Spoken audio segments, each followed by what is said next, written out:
ஒரு காலத்தில் ஒரு பெரிய காய்கறி தோட்டத்தில் ஒரு சிறிய வெட்கக்கேடான ஒல்லி என்ற வெங்காயம் இருந்ததா. பிரகாசமான சிவப்பு தக்காளி அல்லது பளபளப்பான பச்சை வெள்ளரிகள் போலல்லாமல் ஒல்லி முக்கியமற்றதாக உணர்ந்ததா. மற்ற காய்கறிகள் ஒல்லியே எவ்வளவு சாதாரணமான மற்றும் வாசனை இல்லாத ஒன்றை யார் விரும்புவார்கள் என்று கிண்டல் சென்றெல்லாம். அப்போது ஒல்லி வேறு ஏதாவது ஒரு காய்கறி மாதிரி பிறந்திருந்தா என்னையும் எல்லாரும் விரும்புவார்கள் என்று நினைத்ததா. ஆனால் ஒரு நாள் மாயா என்ற ஒரு நல்ல சமையல்காரி தோட்டத்திற்கு வந்தாங்களாம். அவங்க சில கேரட் மற்றும் உருளைக்கிழங்குகளுடன் ஒல்லியை எடுத்துட்டு போனாங்களாம். ஒல்லி பதட்டமாக இருந்தாலும் அடுத்து என்ன நடக்க போகிறது என்று ஆர்வமாக இருந்ததாம். சமையலறையில் மாயா மெதுவாக ஒல்லியின் வெளிப்புற அடுக்குகளை உரித்தாள். ஒல்லிக்கு ஆச்சரியமா இருந்ததாம். அதே சமயம் சிரித்ததாம்.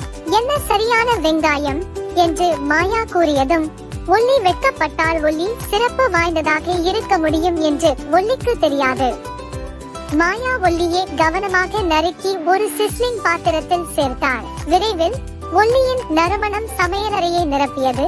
மற்ற பொருட்களுடன் அழகாக கலந்ததாம். சாப்பாடு தயாரானதும் மாயா தன் குடும்பத்தாருக்கு பரிமாறினாள். அவர்களுக்கு அது மிகவும் பிடித்திருந்தது.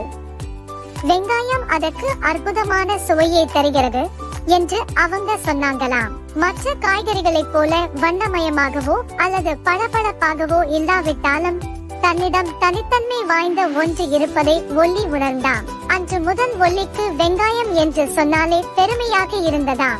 ஒவ்வொருவருக்கும் உலகத்தை சிறப்பாக்குவதற்கு அவரவர் தனித்துவமான வழி இருப்பதை ஒல்லி தெரிந்து கொண்டதாம். சில நேரங்களில் அதுவே பிரகாசிக்க சரியான தருணம். எனவே ஒல்லியின் கதை எளிமையான விஷயங்கள் கூட மிகப்பெரிய மகிழ்ச்சியை தரும் என்பதை நமக்கு நினைவூட்டுகிறது.